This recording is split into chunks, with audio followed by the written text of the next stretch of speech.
Well, one of the New Orleans Saints' top head coaching candidates, or at least we expected him to be one of the New Orleans Saints' top head coaching candidates, is officially off the market. I'm Ross Jackson, host of Locked On at Saints podcast. Mike Vrabel, the former Tennessee Titans head coach, former New England Patriots linebacker, now rejoining the New England Patriots as their next head coach after they kind of surprised everybody and moved on from head coach Gerard Mayo after just 1 year. Vrabel is somebody that the New Orleans Saints were connected to a lot going into their head coaching search, along with, of course, defensive coordinator from the Detroit Lions, Aaron Glenn.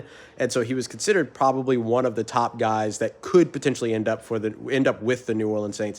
But it seems that with him now going to New England, of course, he's now off of the map for New Orleans. So now you're looking for New Orleans to continue their search. They've interviewed Aaron Glenn. They've talked to Anthony Weaver from Miami. They talked to Mike Kafka from the New York Giants. I don't expect much to come of that.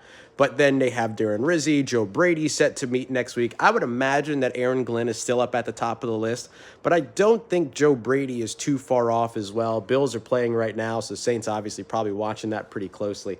But I think that that's where you're watching this coaching search move next for New Orleans. And I won't be surprised to hear if there's any new names that could potentially be added to the list after they get through their next wave of interviews as well. So for more on the New Orleans Saints head coaching search, what it means to not have Mike Vrabel involved, and other candidates that could potentially still be added, make sure you're checking out the Locked On at Saints podcast wherever you get your podcast.